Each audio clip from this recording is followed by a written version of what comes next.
এই কৃষি খাতে আয়ের উপর আমরা 3টা ক্লাস নিব। একটা ক্লাস হয়ে গেছে, সেটাতে আমরা শুধু রুলস রেগুলেশন গুলো দেখাই দিছি কিভাবে অঙ্কগুলো করতে হবে। কৃষির এই চ্যাপ্টার থেকে প্রায় সময় 2টা অঙ্ক আসে, একটা পার্ট সি তে আসে আর একটা পার্ট বি তে আসে।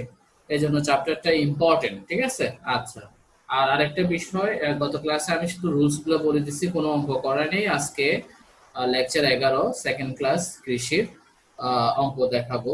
তো অঙ্কগুলো করার আগে আমি গত ক্লাসের রুলস গুলো আরেকবার রিভিউ করে দিই। কৃষি খাতে আয় ধারা বলছিলাম যে 26-27। কৃষি আয় কাকে বলে সেটা লিখে দিয়েছিলাম, যে বাংলাদেশে অবস্থিত এবং কৃষিকাজে ব্যবহৃত ভূমি হতে যে আয় হয় তাকে বলা হয় কৃষি আয়। আর এরপর বলছিলাম যে কৃষি আয় 3 প্রকার, একটা হচ্ছে সম্পূর্ণ কৃষি আয়, একটা আংশিক কৃষি আয় আর একটা অন্যান্য কৃষি আয়। সম্পূর্ণ কৃষি আয় হচ্ছে ধান বিক্রয় হতে আয়, গম বিক্রয় হতে আয়, পাট বিক্রয় হতে আয়, রবি শস্য বিক্রয় হতে আয়, আলু বিক্রি হতে আয়, ভুট্টা বিক্রয় হতে আয়। এগুলাকে বলা হয় সম্পূর্ণ কৃষি আয়, যেগুলো সম্পূর্ণ করধার্য। এগুলো প্রশ্নে দেয়া থাকলে আমরা অঙ্ক করার সময় সরাসরি সেকেন্ড কলামে লিখে দিব। এরপর 2 নাম্বার প্রকল্পে ছিল আংশিক কৃষি আয়। আংশিক কৃষি আয় 4টি, একটা হচ্ছে চা বাগানের আয়, রাবার বাগানের আয়, তামাক শিল্পের আয়, আখ শিল্পের আয়, আখ বা ইক্ষু বলে যেটাকে। তো চা বাগান আর রাবার বাগানের আয়ের 60% হচ্ছে কৃষি আয়, 40% হচ্ছে ব্যবসায়িক আয়। তোমাকে যদি কৃষি আয় নির্ণয় করতে বলে তুমি 60% দেখাবা, যদি ব্যবসায়িক আয় নির্ণয় করতে বলে তাহলে 40% দেখাবা। আর যদি মোট আয় নির্ণয় করতে বলে তখন 60% এবং 40% উভয় দেখাতে হয়।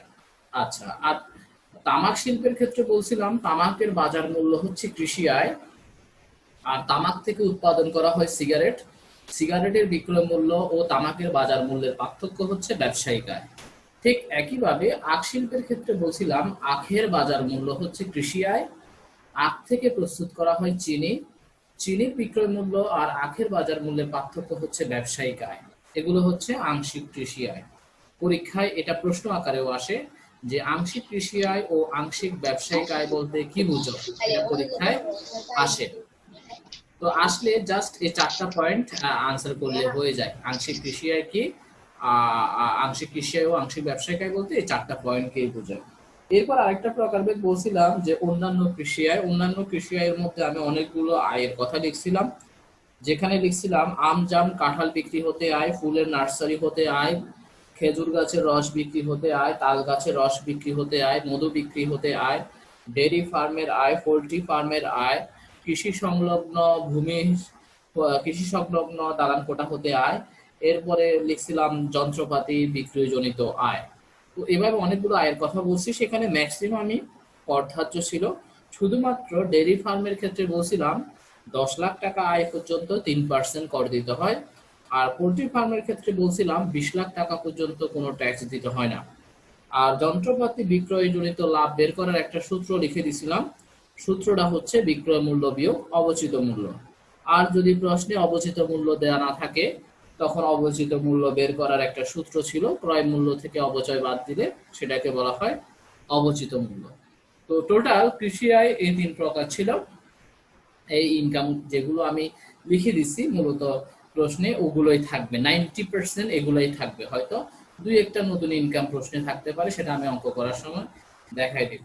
আচ্ছা, এরপর বলছিলাম যে কৃষি খাতে শুধু যে ইনকাম হয় তা কিন্তু না, অনেকগুলো এক্সপেন্সও হয়। ওই এক্সপেন্স গুলো আমি লিখে দিয়েছিলাম, খরচ অনুমোদনযোগ্য খরচ লিখে দিয়েছিলাম।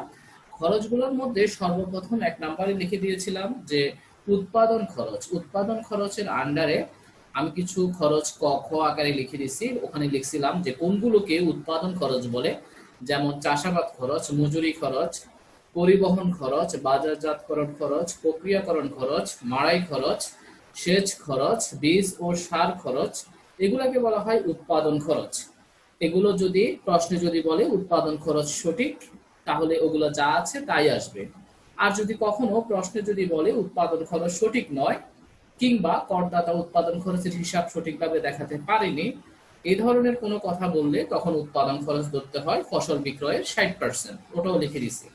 আচ্ছা, এরপরে উৎপাদন খরচের বাইরে আলাদা কিছু খরচ আছে যা অলওয়েজ আসবে, যেমন ঋণের সুদ বা বন্ধক ঋণের সুদ, ভূমির খাজনা বা ভূমি উন্নয়ন কর, স্থানীয় কর বা ইউনিয়ন পরিষদ কর, বা তোমার এখানে আরো আছে শস্য বীমা প্রিমিয়াম, এরপরে কৃষি যন্ত্রপাতির অবচয়, শেষ প্রকল্পের রক্ষণাবেক্ষণ ব্যয়, এই টাইপের কিছু এডিশনাল এক্সপেন্স আছে যেগুলো অলওয়েজ আসবে।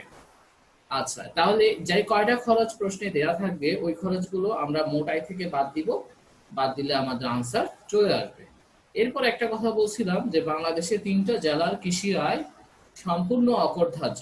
একটা হচ্ছে রাঙ্গামাটি, খাগড়াছড়ি, বান্দরবান। এ সকল জেলা এখনো আন্ডার ডেভেলপড, অত উন্নত না বিদায় ওই এলাকাগুলো যাতে আরো ধীরে ধীরে উন্নত হয় সেজন্য গভর্নমেন্ট ওইসব এলাকার ট্যাক্স এখনো মাফ করে রাখছে, যে এগুলোতে কেউ যদি উৎপাদন করে, ওই এলাকায় যদি কেউ কৃষির উৎপাদন করে তাহলে তাকে কোনো ট্যাক্স দিতে হবে না।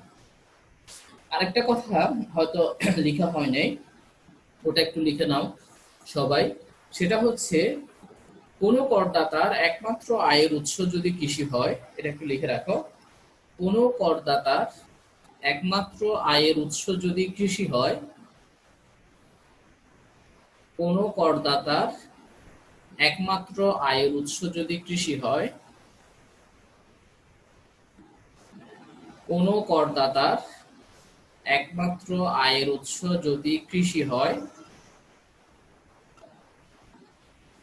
তাহলে সে আরো 3 লাখ টাকা পর্যন্ত কর অব্যাহতি পাবে। তাহলে সে আরো 3 লাখ টাকা পর্যন্ত কর অব্যাহতি পাবে।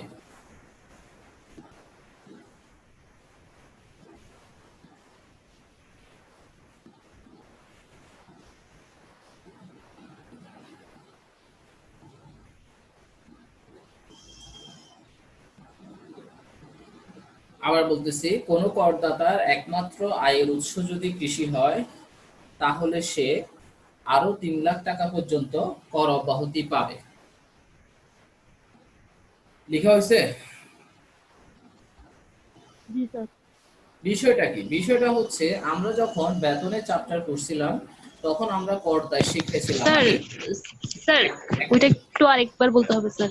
কোন করদাতার একমাত্র আয়ের উৎস যদি কৃষি হয় ওকে, তাহলে থ্যাংক সে ইউ স্যার। আরো 3 লাখ টাকা পর্যন্ত কর অব্যাহতি পাবে। ওকে, এখন আসি যে আমি যে কথাটা এই কর দায়, বেতনের চ্যাপ্টারেও কর দায় পড়াইছি, গৃহ সম্পত্তির চ্যাপ্টারেও কর দায় কিভাবে করে দেখাইছি। তো আমরা ওগুলোতে শিখছিলাম যে একজন পুরুষ ব্যক্তির 1 বছরে ইনকাম 3 লাখ টাকা আর কম হলে তাকে কোনো ট্যাক্স দিতে হয় না, 3 লাখের বেশি হলে তখন ট্যাক্স দিতে হয়। তো এই কৃষি চ্যাপ্টারে যদি কোনো প্রশ্নে বলে এই করদাতার একমাত্র আয়ের উৎস কৃষি, অর্থাৎ কৃষি ছাড়া তার আয়ের কোনো অন্য কোনো সোর্স নাই, তখন ওই ব্যক্তিকে গভর্নমেন্ট আরো 3 লাখ মাফ করে দেয়। অর্থাৎ তখন তার অকরধার্য কত হবে, 3 লাখ নাকি 6 লাখ? 6 লাখ না স্যার? 6 লাখ হবে, ঠিক আছে। সাধারণত একজন পুরুষের ক্ষেত্রে 1 বছরে 3 লাখ টাকা পর্যন্ত কোনো ট্যাক্স দিতে হয় না। কিন্তু কৃষির চ্যাপ্টারে, এখন আমরা যে চ্যাপ্টার করতেছি ওই চ্যাপ্টারে যদি কোনো অঙ্কে বলে এই করদাতার একমাত্র আয়ের উৎস কৃষি, তখন গভর্নমেন্ট এই করদাতাকে আরো একটা সুবিধা দেয়, সেটা হচ্ছে সে আরো 3 লাখ টাকা পর্যন্ত মাপ পাবে, অর্থাৎ তার 6 লাখ টাকা পর্যন্ত কোনো ট্যাক্স দিতে হবে না। বুঝছো কিনা সবাই এটা? বুঝছি স্যার। সবাই বুঝছো? স্যার আরেকবার বুঝিয়ে দিন। কোন স্যার এটা কি শুধু করদাতার একমাত্র আয়ের উৎস কৃষি এই কথাটা বলা থাকলে সে এক্সট্রা 3 লাখ টাকা মাপ পাবে। এক্সট্রা 3 লাখ টাকা মাপ পাবে মানে জেনারেলি একজন ব্যক্তি যা মাপ পাইতো তার থেকে আরো 3 লাখ বেশি মাপ পাবে। তো জেনারেলি একজন ব্যক্তি কত টাকা পর্যন্ত ট্যাক্স দিতে হয় না সেটা বেতনের চ্যাপ্টারে পড়াচ্ছি, লেকচার 4-এ, যে পুরুষ হলে 3 লাখ টাকা পর্যন্ত ট্যাক্স দিতে হয় না 1 বছরে, মহিলা হলে 3.5 লাখ টাকা পর্যন্ত ট্যাক্স দিতে হয় না, ঠিক আছে।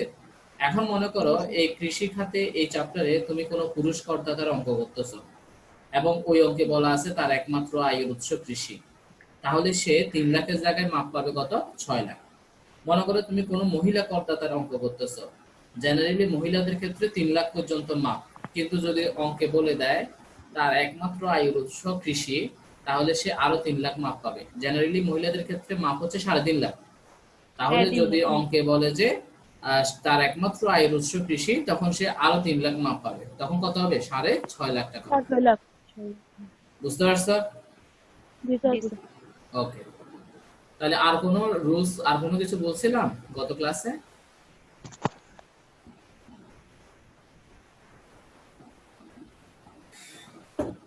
আর কোনো কিছু বলছিলাম গত ক্লাসে?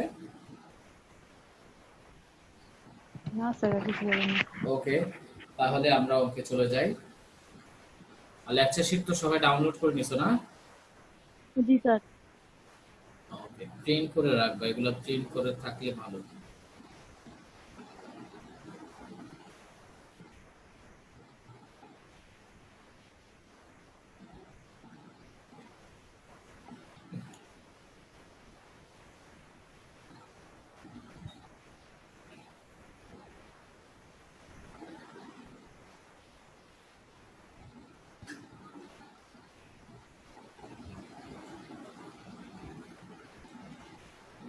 ভিডিও সবগুলো ইউটিউবে দিব, সমস্যা নেই, ওয়েট করতে হবে একটু।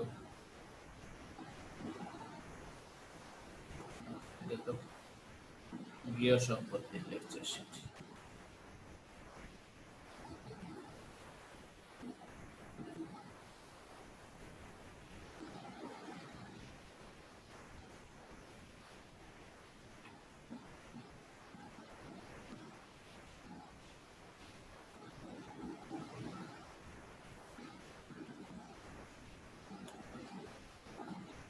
সবার এখানে দেখা যাচ্ছে?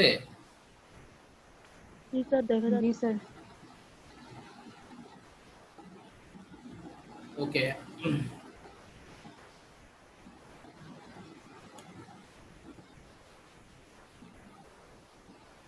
এক নম্বর অঙ্কটা দেখা যাচ্ছে সবার ডিসপ্লেতে?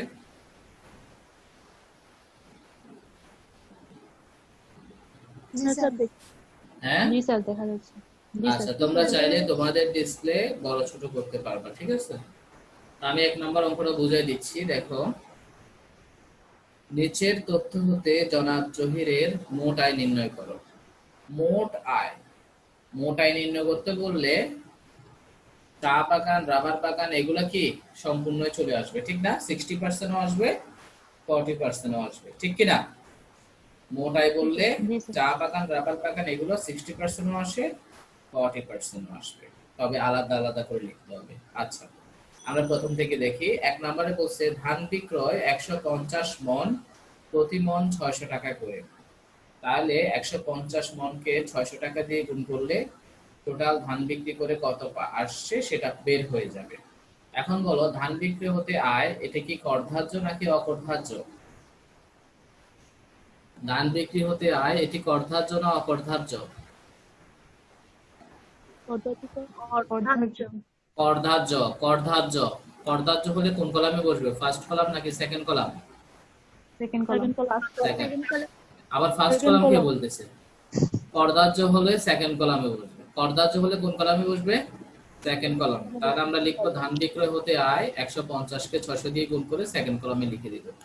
এরপরে আসো, পাট বিক্রি হতে আয় 100 মন 800 টাকা করে, তাহলে 100 কে 800 দিয়ে গুণ করব। এখন পাট বিক্রয় করধার্য না অকরধার্য? করধার্য। করধার্য। ফার্স্ট কলাম না second column? Second column. Second column. 3 number, 3 number, রবি শস্য বিক্রয় করধার্য না অকরধার্য? করধার্য। ফার্স্ট কলাম না সেকেন্ড কলাম? Second column. চা বিক্রয়, চা বিক্রয়ের কতটুকু কৃষি আয়? 60%। আর 40% কি? ব্যবসায়িক। এখন এই অঙ্কে 60% আসবে নাকি 40% আসবে?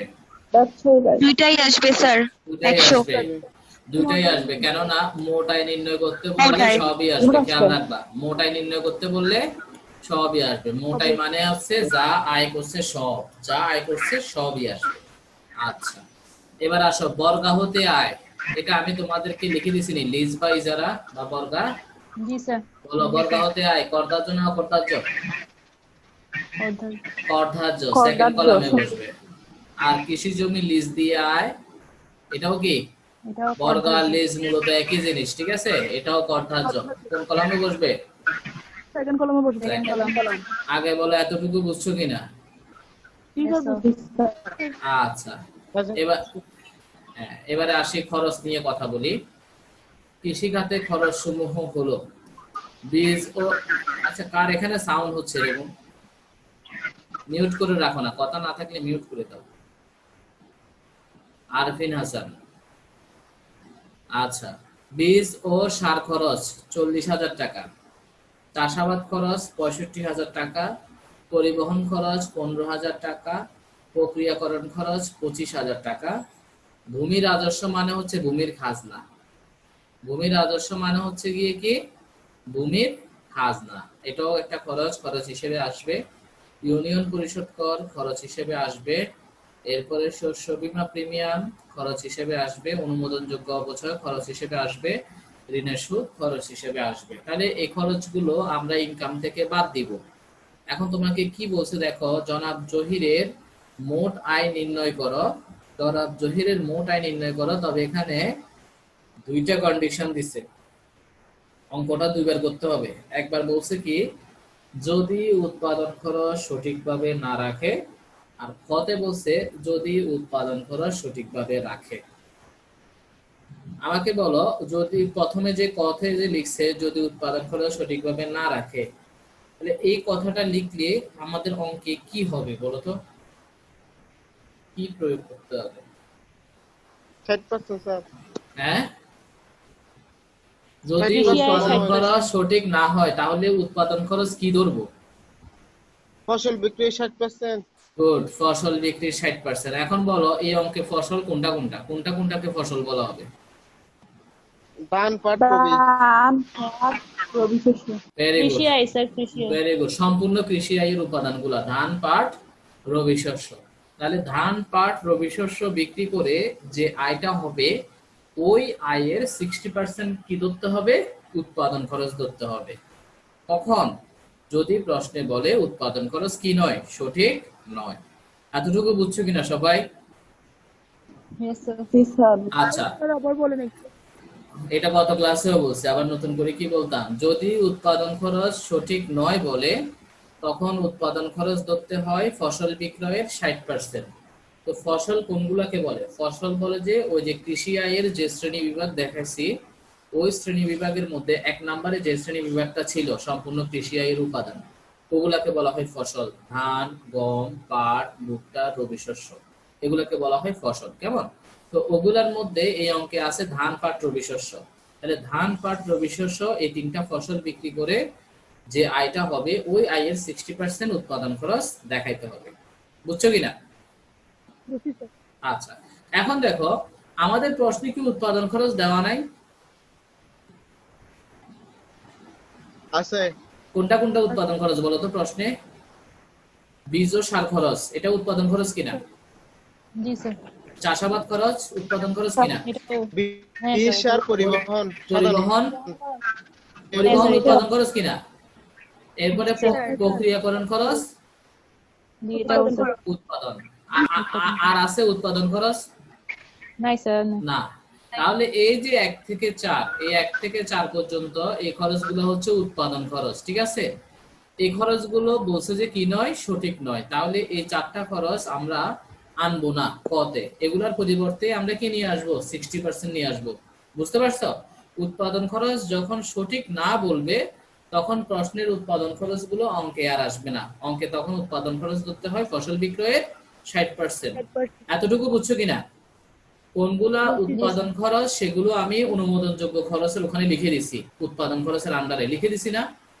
উৎপাদন খরচের আন্ডারে ক খ দিয়ে লিখছি কিনা উৎপাদন খরচগুলা গত ক্লাসে লিখে দিছি। ওকে, তাহলে যখন উৎপাদন খরচ সঠিক নয় বলবে, যখন উৎপাদন খরচ সঠিক নয় বলবে তখন প্রশ্নের উৎপাদন খরচগুলো আসবে না, তখন উৎপাদন খরচ ধরতে হবে ফসল বিক্রয়ের 60%। আচ্ছা, গেল এটা। এরপরে দেখো খতে বলছে কি উৎপাদন খরচ সঠিক আছে, মানে সঠিকভাবে রাখছে। তাহলে উৎপাদন খরচ যদি সঠিকভাবে রাখে তাহলে খতে কি আমার পুনরায় 60% উৎপাদন খরচ ধরার দরকার আছে? না স্যার। কোনো দরকার নাই। যখন উৎপাদন খরচ সঠিক বলবে তখন প্রশ্নে যা আছে শুধু তাই আসবে। প্রশ্নে যা আছে শুধু কি তাই আসবে। তাই আসবে। আমার কথা কি বুঝছো? Yes, এবারে sir. আসা সলিউশন গুলো একটু দেখি, এরপরে কারো কোথাও প্রশ্ন থাকলে প্রশ্ন করবেন। প্রথমে কটা দেখাচ্ছি যেখানে উৎপাদন খরচ সঠিক নয়।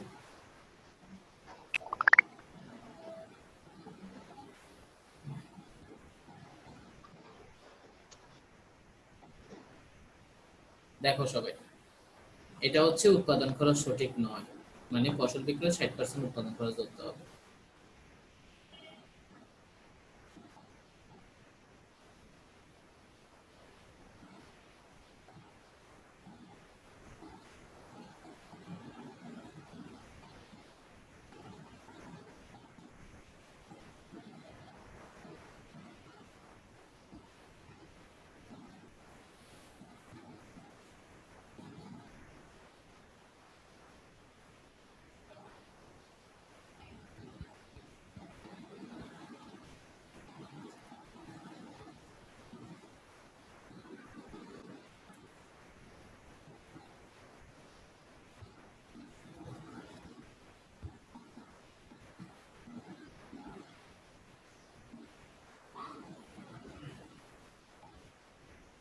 স্যার, রাবার ও চা বাগানের আয় 60% এবং 40% ব্যবসায়িক আয়, এগুলো কি আলাদা আলাদা দেখাতে হবে? একসাথে দেখালে হবে না? না, একসাথে দেখানো যাবে না, আলাদা করে দেখাতে হবে, কারণ এগুলা নিয়মই এরকম।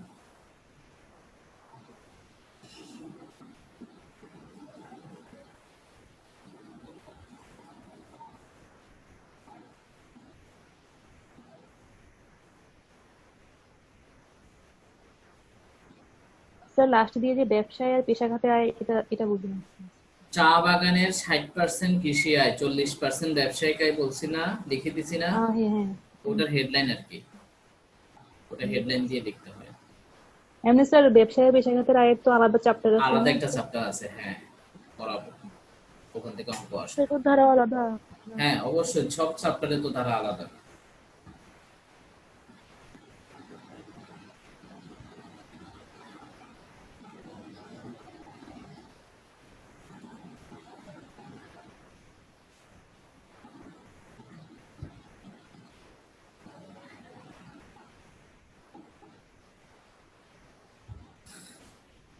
আরো কোথাও কোনো আইটেমে প্রশ্ন থাকলে বলো। দুইটা নোট আছে, একটা চা বিক্রির ওখানে নোট 1 লেখা আছে, আর একটা উৎপাদন খরচ 2,35,000, এটা কোত্থেকে আসছে বলো তো? এটাই কোয়েশ্চেন। এটাই কোশ্চেন। বলছি না ফসল বিক্রয় স্যার ওই 60%, ফসল তিনটা। ফসল বিক্রয় 60% হ্যাঁ, উৎপাদন খরচ। ফসলের এখন ফসল হচ্ছে ধান, পাট, রবি শস্য, এই তিনটা যোগ করো। দেখো ধান হচ্ছে 90,000, পাট হচ্ছে 80,000, রবি শস্য হচ্ছে 65,000, এই তিনটা যোগ করলে 2,35,000 হবে। 2,35,000 টাকা। তাহলে এই 60%টা আমরা তখনই ধরবো যখন প্রশ্নে উৎপাদন খরচ সঠিক নয় এই কথাটা সঠিক বলা না থাকবে। বললে।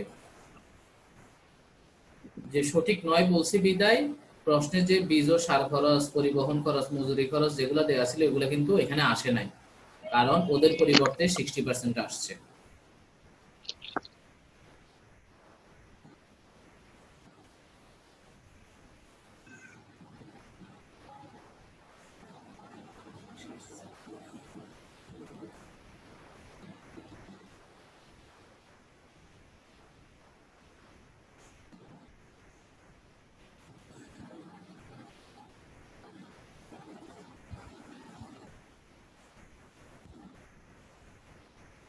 এই কারো প্রশ্ন আছে এখানে? আর এটা হচ্ছে ক। না স্যার। এবারে আসো, যদি উৎপাদন খরচ সঠিক হয়, যেমন খতে বলছিল উৎপাদন খরচ সঠিক, তখন কিভাবে, তখন জাস্ট চেঞ্জটা কোন জায়গায় আসবে বলো তো? তো 60% আসবে না। শুধুমাত্র ওই যে এক নম্বরে যে উৎপাদন খরচ লিখছি না 60%, ওটা হবে না, ওটার পরিবর্তে প্রশ্নে যে উৎপাদন খরচ গুলা ছিল, বীজ, সার, ওগুলো পরিবহন, ওগুলাই আসবে। এই যে দেখো,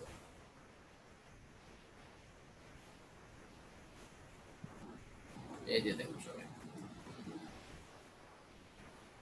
ওই যে উৎপাদন খরচ গুলো প্রশ্নে যেগুলো দেওয়া ছিল ওগুলাই আসছে, বীজ ও সার, চাষাবাদ, পরিবহন, প্রক্রিয়াকরণ। জাস্ট পার্থক্য হচ্ছে এতটুকুই। উৎপাদন খরচ সঠিক নয় বললে 60% ধরতে হয়, আর উৎপাদন খরচ সঠিক হলে প্রশ্নে যা আছে তাই আসবে।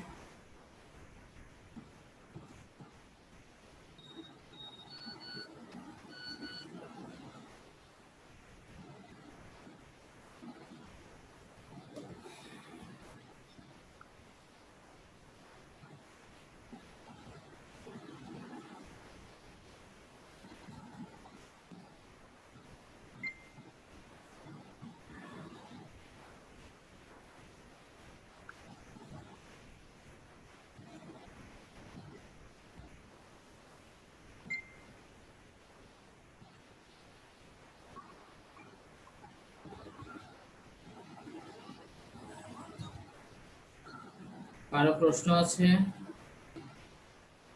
না স্যার। যে কোনো জায়গায় কোনো প্রশ্ন হলে বলতে পারো।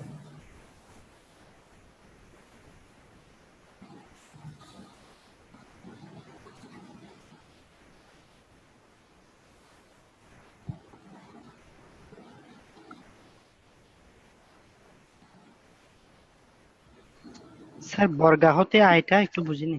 বর্গ হতে আয় কি অর্থাৎ জয়? কাউকে তুমি তোমার জমি বর্গা দিছো, বর্গা মানে কি সাময়িক সময়ের জন্য মালিকানা হস্তান্তর করছো। তোমার জমি অন্য কাউকে চাষ করার জন্য দিছো 1 বছর বা 2 বছরের জন্য, তার বিনিময়ে সে তোমাকে কিছু টাকা দিছে, এটা হচ্ছে বর্গা হতে আয়, পদ্ধার্য, সেজন্য ডাইরেক্ট বসে গেছে। তোমরা চাইলে ইনকাম গুলো সরাসরি সেকেন্ড কলামেও লিখে দিতে পারো, অথবা ফার্স্ট কলামে সবগুলো লিখে যোগ করে সেকেন্ড কলামে দিয়ে দাও, কথা তো একই, ঠিক কি না? বাট পর্দার জয় তো অলওয়েজ সেকেন্ড কলামে বসে। ইয়েস ইয়েস, ওই যে দেখো না পুরো টাকাটা সেকেন্ড কলামে চলে গেছে 3,27,000, এই কথা একই। তুমি এইভাবে ফার্স্ট কলামে সব লিখে যোগ করে সেকেন্ড কলামে দিয়ে দাও যে কথা, অথবা ডাইরেক্ট দান সেকেন্ড কলামে লিখো, পার্ট সেকেন্ড কলামে লিখো, এটা কি বেতন সবগুলো। খাতা এর ক্ষেত্রেও কি সেম হবে? হ্যাঁ হ্যাঁ, কলামে কোনো ফ্যাক্ট না, ফ্যাক্ট কলামে কিছু না। কেউ যদি কলাম ছাড়াও অঙ্ক করে তাও তো হবে। হ্যাঁ, জাস্ট তোমাকে করতে হবে কি, যেগুলো করধার্য আমি অঙ্কের শেষে শুধু ওগুলাই টোটাল করব, ঠিক আছে? জি স্যার। এই কারো প্রশ্ন আছে? তাহলে আমরা নেক্সট ম্যাথে চলে যাই, কেমন? এটার মোটাই জাস্ট এ কত, এই যে একটু নিচে গেলে 1,87,000। নোটগুলো একটু দেখো সবাই, দুইটা নোট ছিল, ওই যে চা বাগানে 60% এবং 40% ব্যবসায়িক আয়। উৎপাদন খরচের হিসাব সঠিক না রাখলে উৎপাদন খরচ ধরতে হয়, ফসল বিক্রয় 60%। এখানে ফসল বলতে ধান, পাট আর রবি শস্য বোঝাচ্ছে, ওটা আবার ক্লিয়ার করে লিখে দিচ্ছি।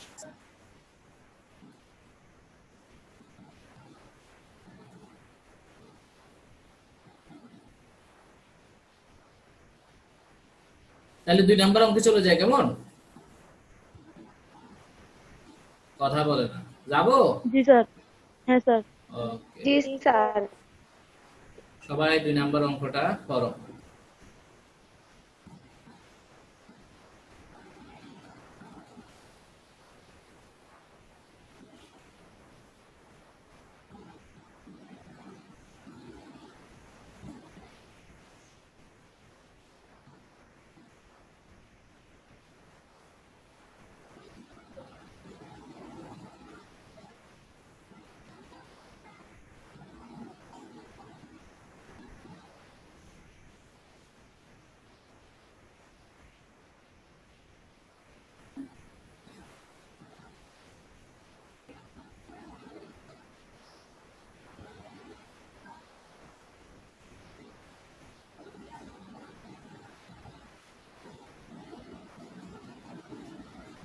এটাতে তো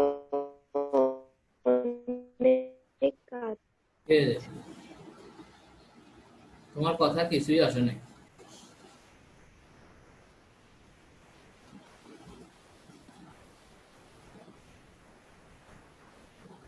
যে প্রশ্ন করছো তার প্রশ্ন টোটালি আসে নাই। স্যার হুম, বীজ ও সার তো উৎপাদন খরচের অন্তর্ভুক্ত, তাহলে 9 নম্বরে বলছে বীজ ও সার খরচের মধ্যে 1,500 টাকা অন্তর্ভুক্ত আছে, যা বর্গা চাষে ব্যয়টা বুঝি নাই।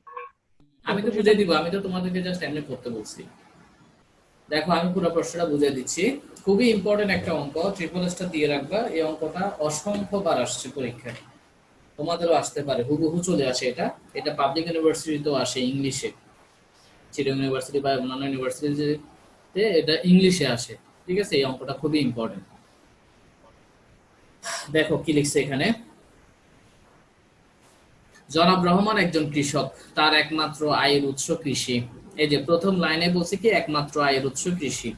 কারো একমাত্র আয়ের উৎস কৃষি হলে অঙ্কে কি প্রয়োগ হয় বলো তো? 3 লক্ষ টাকা পর্যন্ত কর অব্যাহতি পাবে। 3 লক্ষ টাকা এক্সট্রা মাপ পাবে, 3 লক্ষ টাকা এক্সট্রা মাপ পাবে। ওকে, তাহলে এই কথাটা বলা থাকলে মনে রাখবা, অঙ্কের শেষে 3 লক্ষ টাকা মাপ দিয়ে দিতে হবে, মানে মাইনাস করে দিতে হবে।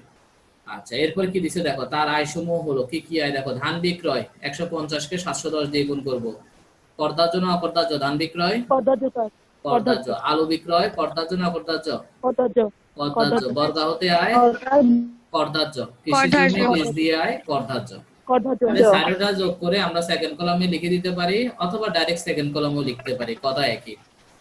এখন আসো খরচ কি কি দিছে দেখো।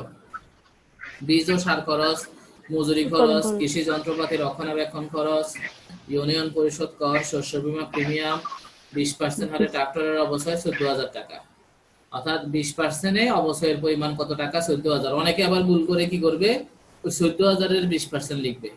এখানে 14,000 এর 20% আসবে না, ওই 20% অবশ্যের পরিমাণ কত টাকা? 14,000 টাকা, ঠিক আছে? আচ্ছা, মানে অবশ্যই হচ্ছে 14,000। এরপরে লিখছে কি, জনাব রহমান কৃষি উন্নয়ন ব্যাংক থেকে 15% হারে 40,000 টাকা ঋণ নিছে। ও, ঋণটা নিছে 15 অক্টোবর 2018 সালে। আচ্ছা, অঙ্কটা হচ্ছে তোমার 18-19 আয় বর্ষের অঙ্ক, ঠিক আছে? এখানে বর্তমানে 18 হবে না, বর্তমানে এখানে সালটা চেঞ্জ হবে। আমি একটু চেঞ্জ করে দিই, বর্তমানে 18 জায়গায় হবে 19। এটা গত বছরের অঙ্ক।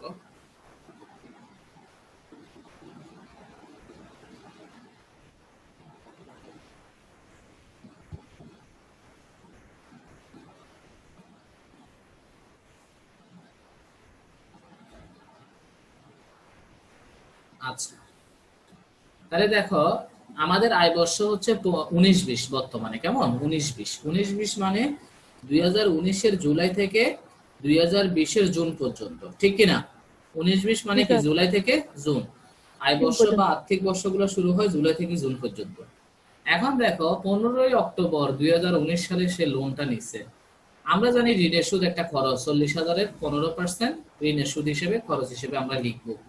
এই তারিখটা না থাকলে কোনো ঝামেলা ছিল না, 40,000-এর 15%ই আমরা ঋণের সুদ হিসেবে লিখে দিতাম খরচের মধ্যে। কিন্তু তারিখটা দিয়ে এখন ঝামেলা করছে যে আসলে এখানে কয় মাসের সুদ আসবে। দেখি কেউ বলো তো, এই অঙ্কে এই ঋণের সুদ কত মাসের আসবে? 8 মাস পুরো আসবে আর 16 দিন এক্সট্রা। 8.5 মাস।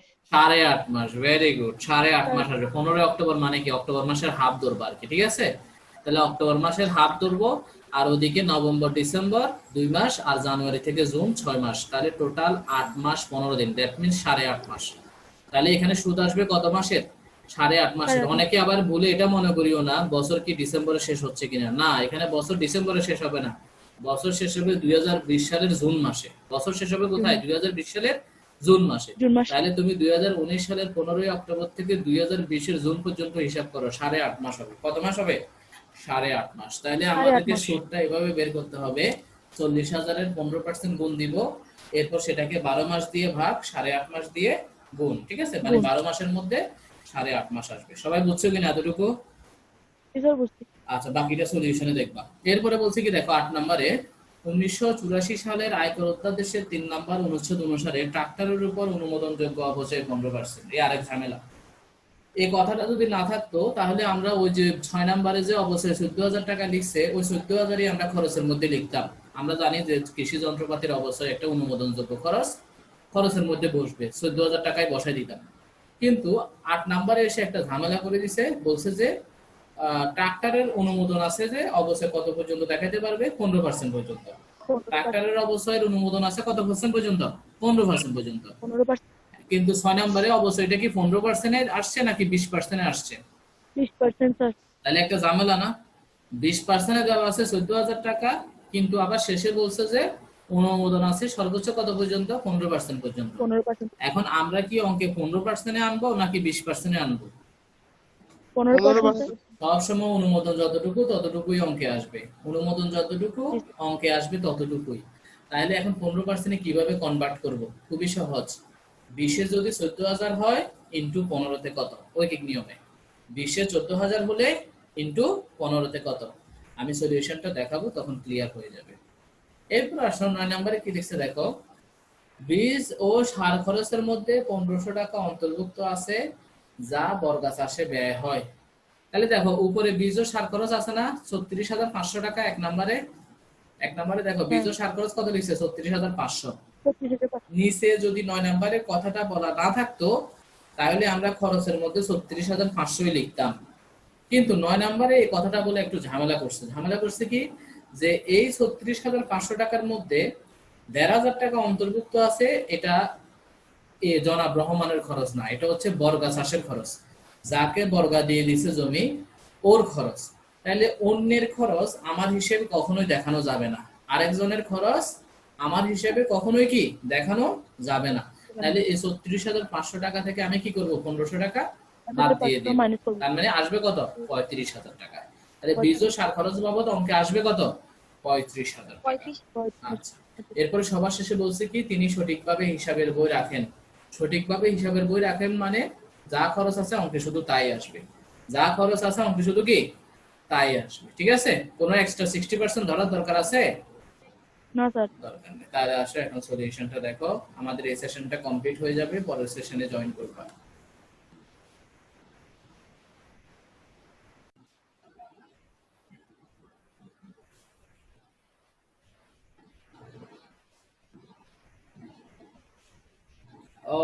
ও একটা জিনিস তো ভুল হয়ে গেছে। সাধারণ অব্যাহতি একটু কারেকশন করিও, ওই যে সাধারণ অব্যাহতি 3 লাখ বলছি না, হ্যাঁ স্যার। মাপ পাবে কারো একমাত্র আয়ের উৎস 3 লাখ বলছিলাম না, ওটা 2 লাখ করে দিও। 2 লাখ হবে, 3 লাখ না। একমাত্র আয়ের উৎস বেশি হলে 2 লাখ হবে। 3 লাখের পরিবর্তে 2 লাখ হবে যে? ইয়েস হ্যাঁ, এই দেখো এই অঙ্কের সলিউশনের নিচে দেওয়া আছে।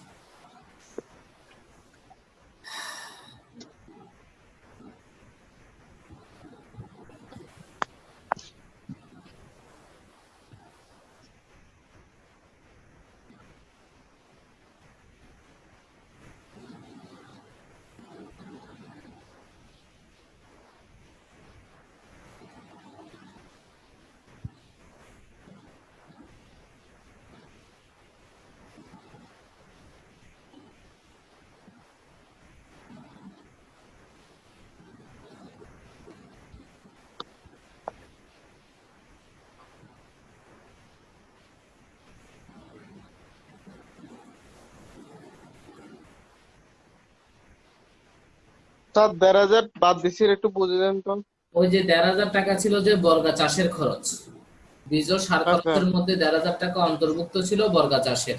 তো বর্গা চাষের খরচ হচ্ছে যে বর্গা নিছে তার খরচ, অন্যের খরচ কখনোই আমার হিসেবে দেখাতে পারবো না, সেজন্য সেটা বাদ।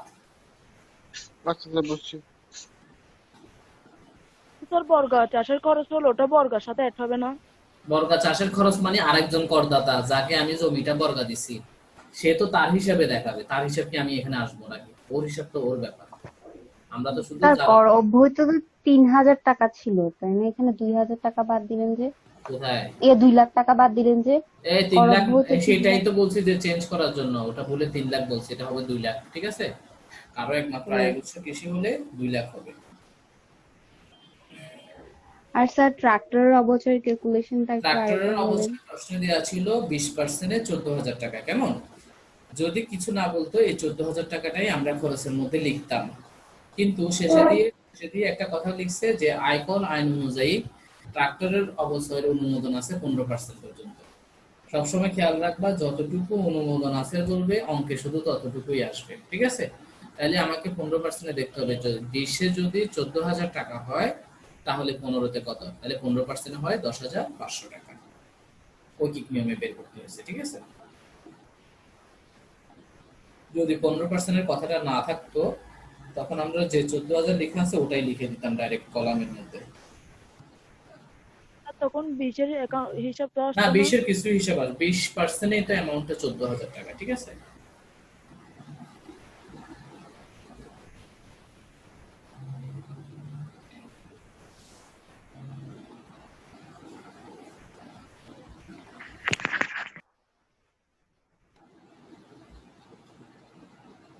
আর কারো প্রশ্ন আছে?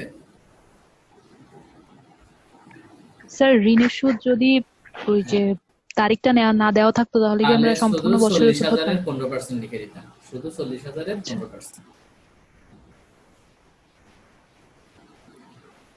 40,000-এর 15% কত, 6,000 টাকা। তখন 6,000 টাকা লিখতাম আর কি কলামে।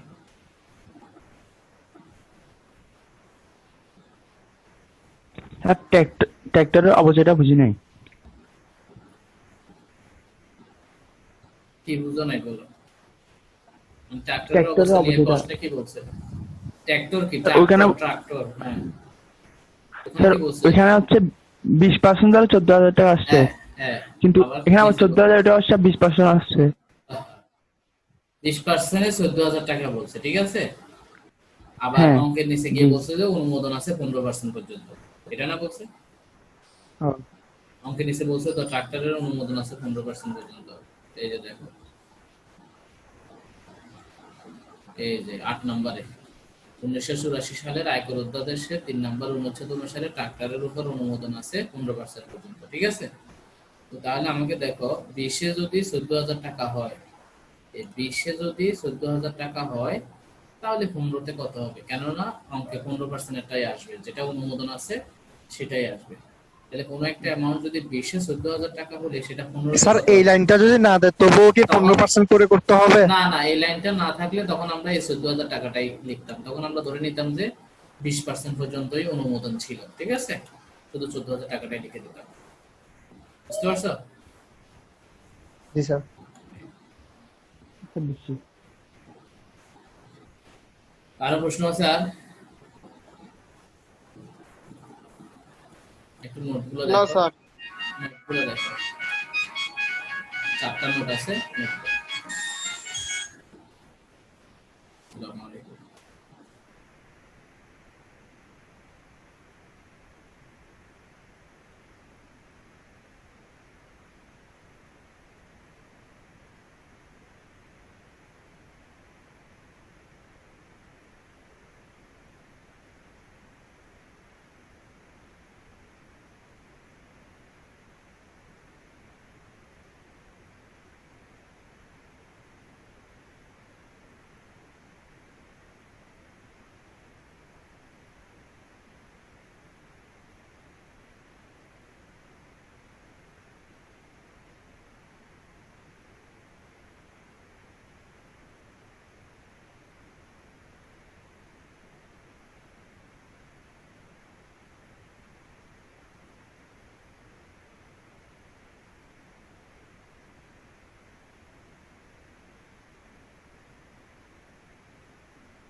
সবাই 3 নাম্বার প্রশ্নটা পড়ো। হ্যাঁ, স্যার না প্রাইভেট না, অনলাইনে।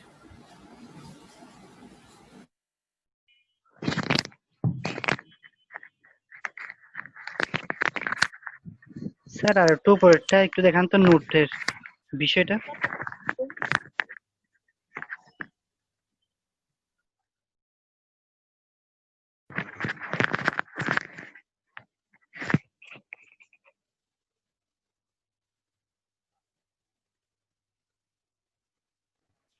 Okay sir.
স্যার অবচিতটা মানে একটু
দেখো এই অঙ্কটা হচ্ছে এই কৃষির চ্যাপ্টারের সবচেয়ে টাফ অঙ্ক, বুঝছো? আমার কথা শোনা যাচ্ছে? জি স্যার। জি স্যার। হ্যাঁ, আমি বুঝে দিচ্ছি, দেখো একটু মনোযোগ দিয়ে দেখো। এটা কৃষির চ্যাপ্টারের সবচেয়ে টাফ অঙ্ক।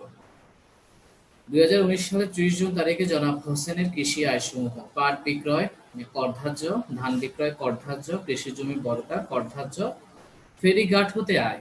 এই ফেরির ইনকাম আমি কি তোমাদেরকে কৃষি আয়ের শ্রেণী বিভাগের কোথাও লিখছি ফেরিঘাট হতে আয়? লিখি নাই। না স্যার, এটা আসবে না। না শোনো, লিখি নাই এজন্যই এটা কৃষির ইনকাম না। এটা হচ্ছে কি তোমার অন্যান্য উৎস খাতে আয় একটা চ্যাপ্টার আছে, আমরা শেষের দিকে করাবো, ধারা 33-34, ওই চ্যাপ্টারের ইনকাম হচ্ছে ফেরিঘাটের আয়। এখন অন্য কোনো চ্যাপ্টারের এক চ্যাপ্টারের ইনকাম আরেক চ্যাপ্টারে যদি দিয়ে দেয় তখন আসবে নাকি আসবে না সেটা জানার জন্য তোমাকে আসবে না। রিকোয়ারমেন্ট দেখতে হবে। রিকোয়ারমেন্টে কি বলছে দেখো, একদম শেষ লাইনে করযোগ্য আয় নির্ণয় করতে বলছে। কি নির্ণয় করতে বলছে? করযোগ্য আয়, ঠিক না? করযোগ্য আয়ের অপর নাম হচ্ছে মোট আয়। মোট আয় যে কথা, করযোগ্য আয় একই কথা। মোট আয় যে কথা, করযোগ্য আয় একই কথা। তাহলে খেয়াল রাখবা, যে অঙ্কে মোট আয় বা করযোগ্য আয় নির্ণয় করতে বলবে সেই অঙ্কে যত ইনকাম আছে সবই আসবে। মোট আয় মানে হচ্ছে সব আসবে। মোট আয় মানে কি? সব আসবে, একদম বেতন বলো, সিকিউরিটিজ বলো, গৃহ সম্পত্তি বলো, কৃষি বলো, বা অন্য কোনো চ্যাপ্টারের ইনকাম বলো, যাই বলুক সবই আসবে, ঠিক আছে? তাহলে বলো এই অঙ্কে ফেরিঘাট এখন আসবে নাকি আসবে না? আসবে আসবে স্যার। আসবে, ঠিক আছে। যদি করযোগ্য আয় না বলে যদি বলতো কৃষি আয় বের করো তখন কিন্তু আসতো না, কারণ ফেরিঘাটটা কৃষির ইনকাম না, ঠিক আছে? তফাৎটা বুঝছো কিনা?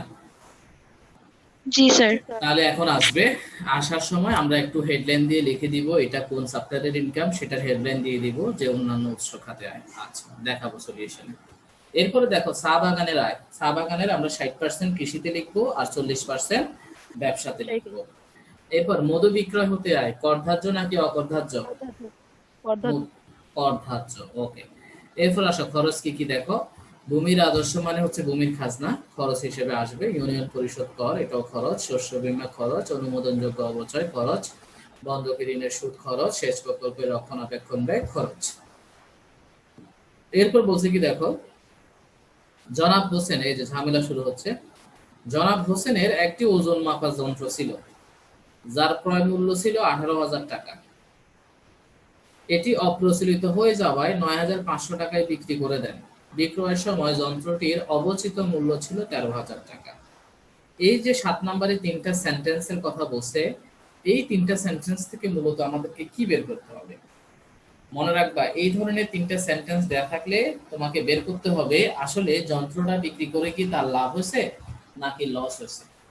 যদি লাভ হয় তাহলে সেটা ইনকামের সাথে যোগ হবে, আর যদি লস হয় তাহলে সেটা খরচের মধ্যে বসবে।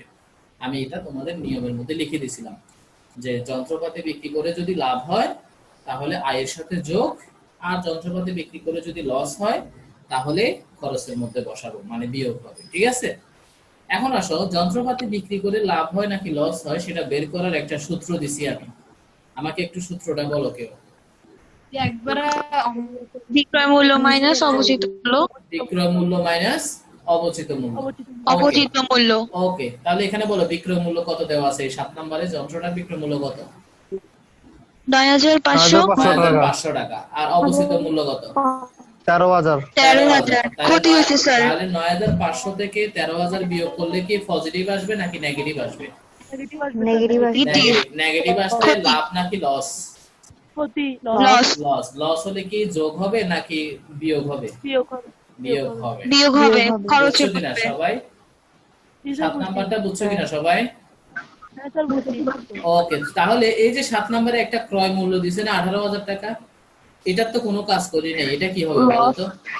এই ক্রয় মূল্য যে 18,000 দিছে ওটা তো কোনো কাজ হয় নাই, ওটা কি হবে? ওটা তো অবচিত মূল্য, বের করার সময় ক্রয় মূল্য থেকে অবচিত মাইনাস করতে হবে। ওটা এখানে কি কোথাও এখানে তো আছে? অবচিত এখানে তো মূল্য দেয়া অবচিত মূল্য আছে। তো দেওয়াই আছে, আবার তুমি বিয়োগ করতেছো কি জন্য? জি স্যার। এই শুনো, এই ক্রয় মূল্যটার কোনো কাজই হবে না। কেন কাজ হবে না? যন্ত্রপাতি ক্রয় এটা কি মুনাফা জাতীয় ব্যয় নাকি মূলধন জাতীয় ব্যয়? মূলধন জাতীয়। মূলধন জাতীয় ব্যয়। এটা মুনাফা জাতীয় নাকি মূলধন জাতীয়? মূলধন জাতীয় মূলধন জাতীয়। মনে রাখবা ট্যাক্সের কোনো অঙ্কেই মূলধন জাতীয় ব্যয়ের অনুমোদন নাই, অর্থাৎ মূলধন জাতীয় ব্যয় কখনোই অঙ্ক করার সময় আসবে না। দেখাতে হবে না বা আসবে না। এটা আমি গৃহ সম্পত্তি চ্যাপ্টারেও এই কথা বলছিলাম, স্যার বলছি। ইভেন সিকিউরিটিজ এর চ্যাপ্টারেও বলছিলাম যে সিকিউরিটিজ ক্রয় বিক্রয়ের জন্য যে খরচ সেটা মূলধন জাতীয় খরচ, ওখানেও কিন্তু আসে নাই। ঠিক আছে, প্রত্যেক চ্যাপ্টারে মনে রাখবা মূলধন জাতীয় কোনো খরচ দেয়া থাকলে সেটা কিন্তু অঙ্কে আসবে না। কেন আসবে না?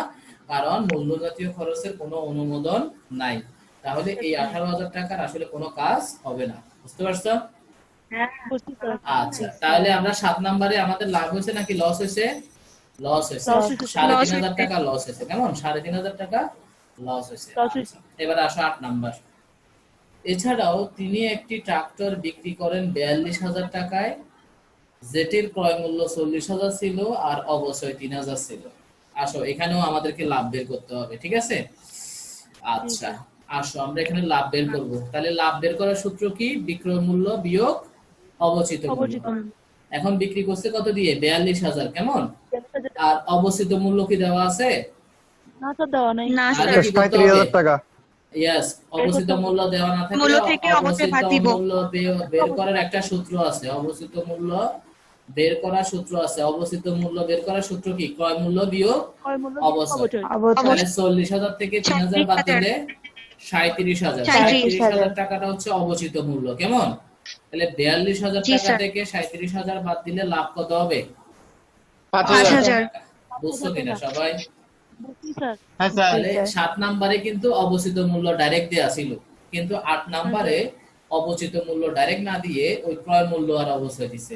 তাহলে অবচিত মূল্য যদি ডাইরেক্ট দেয়া না থাকে তখন ক্রয় মূল্য থেকে অবশ্যই বাদ দিলে সেটাকে অবচিত মূল্য বলে। তো 40,000 থেকে 3,000 বাদ দিলে 37,000 হচ্ছে অবচিত মূল্য, আর লাভ বের করার সূত্র হচ্ছে বিক্রয় মূল্য বিয়োগ অবচিত মূল্য। তাহলে 42,000 থেকে 37,000 বাদ দিলে 5,000 টাকা হচ্ছে লাভ। লাভ। এতটুকু বুঝছো কিনা? জি স্যার, বুঝছি। হ্যাঁ স্যার বুঝছি। এখন আসো এখানে আরো একটু কথা আছে। এই 5,000 টাকা লাভের মধ্যে দুই ধরনের লাভ অন্তর্ভুক্ত আছে, খেয়াল রাখবা। লাভ দুই ধরনের, একটা হচ্ছে মূলধনী লাভ আর একটা হচ্ছে মুনাফা জাতীয় লাভ। একটা মূলধনী লাভ আর একটা কি? মুনাফা জাতীয় লাভ। এখন এই 5,000 টাকার মধ্যে একটা কিন্তু মূলধনী লাভ আছে আর একটা মুনাফা জাতীয় লাভ আছে। আমি কিভাবে বুঝবো যে 5,000 টাকার মধ্যে কত? এটা না বুঝলেও চলবে, তারপর আমি বুঝে দিচ্ছি। 5,000 টাকার মধ্যে কতটুকু মূলধনী লাভ আর কতটুকু মুনাফা জাতীয় লাভ আমি কিভাবে বুঝবো? বোঝার একটা সহজ উপায় আছে। ঠিক আছে, উপায়টা কি? একটু খাতায় লিখো, একটা সূত্র লিখো। মূলধনী লাভের একটা সূত্র লিখো। লিখো মূলধনী লাভ সমান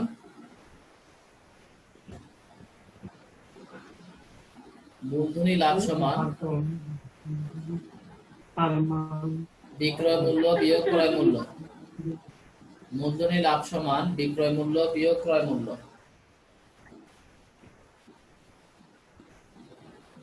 লিখছো নি? জি স্যার। আর নিচে দিয়ে লিখো মুনাফা জাতীয় লাভ সমান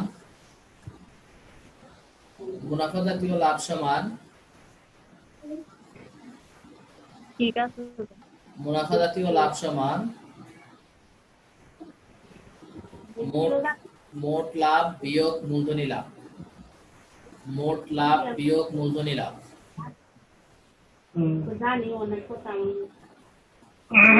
মোট লাভ থেকে যদি মূলধনী লাভটা বাদ দিয়ে দাও তখন সেটাকে বলা হবে মুনাফা জাতীয় লাভ। মোট লাভ থেকে মূলধনী লাভটা বাদ দিয়ে দিলে যেটা থাকবে সেটা হচ্ছে মুনাফা জাতীয় লাভ। দেখছো কিনা? জি স্যার। আচ্ছা, এখন মনোযোগ দিয়ে দেখো। 8 নম্বরে আমরা মোট লাভ কত পাইছি? 42,000 থেকে 37,000 বাদ দিয়ে কত পাইছিলাম? 5,000। 5,000 টাকা। 5,000। এটা হচ্ছে মোট লাভ। 2,000 টাকা কেমন? মূলধনী। 1 মিনিট, এটা হচ্ছে মোট লাভ। কেমন? এখন আসো জি স্যার। মূলধনী লাভ কত হবে? মূলধনী লাভের সূত্র কি বলছিলাম? বিক্রয় মূল্য বিয়োগ বিক্রয় ক্রয় মূল্য। ক্রয় মূল্য। তো 8 নম্বরে বিক্রি করছে কত দিয়ে? 42,000 টাকা। 42। 42,000 আর টাকা দিয়ে। ক্রয় করছিল কত দিয়ে? 40,000। 40। তাহলে 42 থেকে 40 বাদ দিলে মূলধনী লাভ কত হবে? 2,000। 2,000। 2,000। এবারে আসো মুনাফা জাতীয় লাভের সূত্র কি? মোট লাভ বিয়োগ মূলধনী লাভ, ঠিক না? বিয়োগ মূলধনী লাভ। তো আমরা মোট লাভ পাইছিলাম কত? 5,000। 5,000 টাকা। যেখানে 2,000 ছিল মূলধনী, তাহলে বাকি 3,000 কি হবে? মুনাফা। তাহলে বুঝছো, মুনাফা জাতীয় 5,000 টাকার মধ্যে 2,000 টাকা হচ্ছে মূলধনী লাভ আর 3,000 টাকা 3,000 হচ্ছে টাকা মুনাফা মুনাফা। জাতীয় লাভ। তো কেউ যদি এভাবে ফাট ফাট করে না দেখায় তার অঙ্ক কারেক্ট হবে, আর কেউ যদি এভাবে আলাদা করে দেখায় যে না আমি 5,000 পুরোটা একসাথে যোগ না করে আমি 2,000 টাকা মুনাফা জাতীয় আয় হিসাবে মানে কৃষি আয় হিসেবে যোগ করব, যেটা মুনাফা জাতীয় আয় সেটা কিন্তু কৃষি আয়, আর 3,000 টাকা আমি মূলধনী লাভ হিসেবে যোগ করব। মূলধনী একটা চ্যাপ্টার আছে তোমাদের, ধারা হচ্ছে 31-32, ঠিক আছে? তুমি চাইলে এখানে ওই যে 3,000 টাকা যে 2,000 টাকা মূলধনী লাভ হয়েছে ওগুলো তুমি মূলধনী হেডলাইন দিয়ে লিখতে পারো, আমি সলিউশনে দেখাবো তখন ক্লিয়ার হয়ে যাবে, ঠিক আছে? আপাতত এতটুকু মনে রাখো। এরপরে আসো 9 নাম্বার, সবাই 9 নাম্বারটা একটু পড়ো। এছাড়াও তার একটি পাম্প মেশিন আছে যেটা আগুনে ক্ষতি হওয়ায় বীমা কোম্পানি তাকে 10,000 টাকা ক্ষতিপূরণ প্রদান করছে। আচ্ছা, তাহলে তার আয় হয়েছে 10,000। এখন এই জিনিসটা সে কিনছিল 20,000 টাকা দিয়ে, আর এটার অবশ্যই হয়েছিল 12,000 টাকা, আর ভগ্নাবশেষ মূল্য ছিল 2,000 টাকা। তাহলে এখান থেকে মূলত আমি কি বের করব? এখান থেকে আমি মূলত বের করব বীমা কোম্পানি যে আমাকে 10,000 টাকা ক্ষতিপূরণ দিছে, এটা অ্যাকচুয়ালি আসলে আমার লাভ হয়েছে নাকি আমার ক্ষতিটা আরো বেশি হয়েছিল, ঠিক আছে?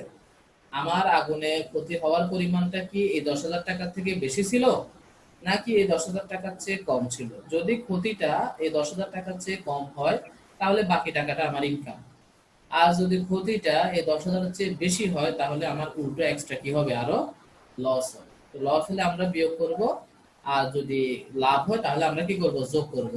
তো বীমা কোম্পানির ক্ষতিপূরণ কিভাবে বের করে সেটার একটা ওয়ার্কিং আছে, আমি শেষের দিকে দেখাবো, অঙ্কের সলিউশনের মধ্যে দেখাবো। এরপরে 10 নাম্বারটা দেখো, যখন তাকে সঠিক হিসাবের বই দেখাতে বলা হয় তখন তিনি উৎপাদন হিসাব দেখাতে ব্যর্থ হয়, যদিও তিনি উৎপাদন খরচ 2,10,000 টাকা দাবি করেন। তিনি দাবি করলে হবে হবে কিনা? হবে না স্যার, হবে না। হবে না। তিনি তো 2 লাখের জায়গায় 10 লাখও দাবি করতে পারে, ওটার কোনো ভ্যালিডিটি নাই। কেন ভ্যালিডিটি নাই? কারণ শুরুতেই বলে দিয়েছে তিনি উৎপাদন খরচের সঠিক হিসাব দেখাতে ব্যর্থ হয়েছে, তার মানে এই হিসাবটা ভুল। 2,10,000 টাকার হিসাবটা কি ভুল। আমরা এই 2,10,000-এর পরিবর্তে উৎপাদন খরচ কি লিখবো? ফসল বিক্রয়ের 60% লিখবো। ফসল বিক্রয়ের কত পার্সেন্ট লিখবো? 60%। তাহলে এই অঙ্কে ফসল কোনটা কোনটা? পাট, ধান। পাট আর ধান। এই অঙ্কে ফসল শুধুমাত্র কোনটা কোনটা? ধান আর পাট। আচ্ছা, এই দুটো যোগ করলে 60%। আগে বলো এই এতটুকু পর্যন্ত কোনো প্রশ্ন আছে কিনা? বাকিটা এখন সলিউশন দেখার পর প্রশ্ন করবা। আচ্ছা সলিউশনটা দেখো। স্যার 9 নাম্বারটা কি কি হবে? পাওয়া যায় না? 9 নাম্বারটা একটু বলতে হবে স্যার। হ্যাঁ, 9 নাম্বারটা একটা সূত্র আছে, সূত্রটা আমি দেখাই তাহলে হয়ে যাবে। তোমরা সলিউশনটা দেখো।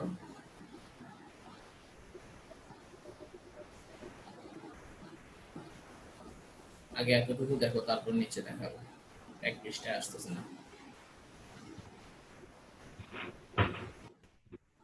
দেখা যাচ্ছে? ডিসপ্লেটা একটু বড় করো তোমরা। জি স্যার, দেখা যাচ্ছে। হ্যাঁ ঠিক আছে, এখন দেখো।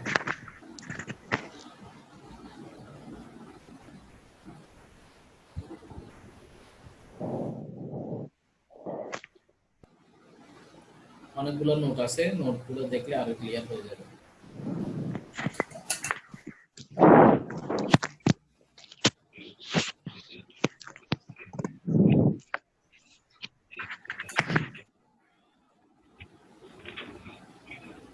ট্রাক্টর বিক্রয় কি মূলধনী লাভ হবে নাকি মুনাফা জাতীয় লাভ হবে এটা? দুই ধরনের লাভ ছিল ট্রাক্টর বিক্রি থেকে। হ্যাঁ স্যার, 2,000 টাকা ছিল মূলধনী লাভ আর 3,000 ছিল মুনাফা জাতীয় লাভ, ঠিক আছে? মুনাফা জাতীয় লাভ। ওই 3,000 টাকাটা দেখো কৃষির আন্ডারে বসছে 6 নম্বরে, এই যে দেখছো 3,000। আর 2,000 টাকা ও মূলধনী যেহেতু আলাদা একটা চ্যাপ্টার, ওই চ্যাপ্টারের নাম দিয়ে তারপর লিখতে হয়েছে। আচ্ছা, বুঝছি ওই স্যার। সাবাগান যেরকম আলাদা আলাদা লিখি ওভাবে লিখতে হয়েছে। কেউ যদি এভাবে আলাদা না লিখে ডাইরেক্ট 5,000 যোগ করে দেয় হয়ে যাবে, তারটাও কারেক্ট, কারণ রেজাল্ট একই আসবে। 5,000 কি স্যার ওটা কি মূলধনী লিখতে হবে নাকি মুনাফা জাতীয় না, লিখতে? তখন তো আর কিছু লিখবে না, তখন ডাইরেক্ট লিখে দিবে। তবে এইভাবে লেখা বেটার, আমি যেভাবে দেখাইছি এভাবে লেখাটা বেটার।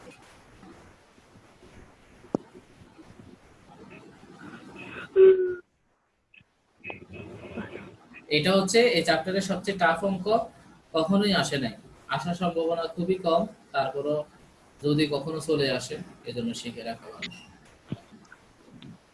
স্যার আপনি যেটা বলেন এটা এক্সামের সময় দিয়ে দেন, হ্যাঁ যেটা আসবে না বলেন আর কি। ফাইনাল পরীক্ষার কথা বলতেছি। তার আগে স্যার আপনার এক্সাম, এই জন্য প্রিপেয়ার তোমাদের হতে গৃহ সম্পত্তির পরীক্ষা হবে আগামী সপ্তাহে, আমি ডেট আর টাইম জানাই দিব। হবে হুম, কখন হবে স্যার পরীক্ষা? ডেট আর টাইম জানাই দিব আমি কালকে, আশা করি জানাই দিব। আচ্ছা আচ্ছা। আগে দেখো ছকের এতটুকুর মধ্যে কোনো প্রশ্ন আছে কিনা, তারপরে ওয়ার্কিং দেখাবো। না ওই স্যার, দেখো পাশে কিছু নোট না, লেখা আছে, স্যার। নোট 1, নোট 2, নোট 3 এগুলোর ব্যাখ্যা আছে। আচ্ছা আমি তাহলে না নোটগুলো নাম্বারে দেখাই। ওয়ার্কিংটা হ্যাঁ দেখাচ্ছি। এই মেশিন বিক্রি করে ক্ষতি হয়েছে 3,500, এটা তো মনে আছে না? জি স্যার। এই যে 8 নম্বরে যে ক্ষতি লেখা আছে, ক্ষতি হলে বলছিলাম খরচের মধ্যে লেখার জন্য, কেমন? লস হলে খরচের মধ্যে লিখবো, আর লাভ হলে যোগ করব। আচ্ছা এই যে 7 নম্বরে উপরে দেখো বীমা কোম্পানির ক্ষতিপূরণ 4,000, তার মানে ক্ষতিপূরণ বেশি পাইছে, লাভ হয়েছে, ঠিক আছে। এই 4,000 টাকা কিভাবে আসছে, এটা নোট 2 তে গিয়ে দেখো সবাই, এখানে একটা সূত্র আছে, নোট 2, এই যে 2 নাম্বার নোট। 1 নাম্বার নোটটা সবাই পারো, এটা আমি মুখে মুখে বলছি, নোটগুলো একটু দেখো।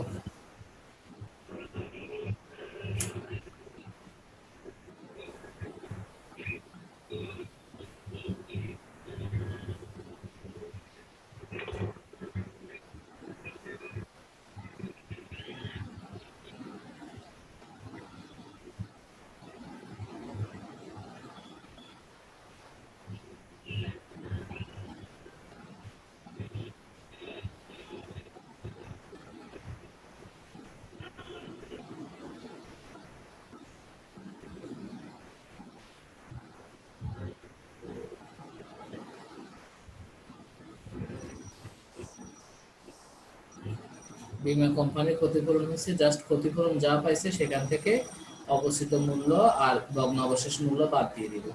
তো অবশিষ্ট মূল্যটা ডাইরেক্ট দেয়া ছিল না, কিন্তু ক্রয় মূল্য আর অবশ্যই দেয়া ছিল। আমরা জানি ক্রয় মূল্য থেকে অবশ্যই বাদ দিলে অবশিষ্ট মূল্য পাওয়া যায়, আর ভগ্নাবশেষ মূল্যটা সরাসরি প্রশ্নে দেওয়া ছিল। তাহলে পজিটিভ আসলে লাভ আর নেগেটিভ আসলে লস, যেহেতু পজিটিভ আসছে এই জন্য ইনকামের মধ্যে যোগ হয়ে লাভ গেছে। হবে।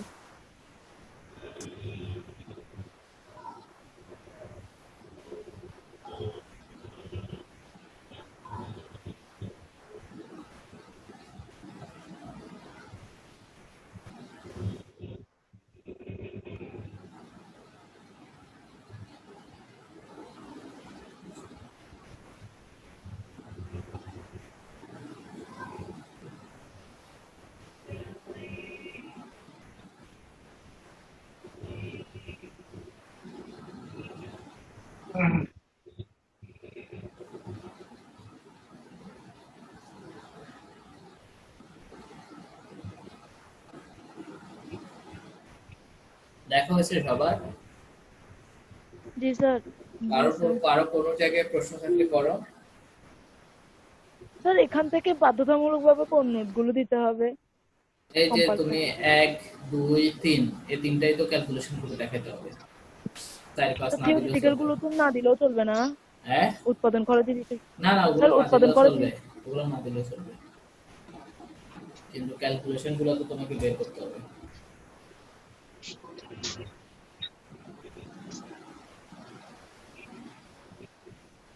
স্যার অন্যান্য উৎস খাতে আয়ের মধ্যে তো ফেরিঘাটের আয়টা মনে হয় মেনশন করেন নাই আপনি।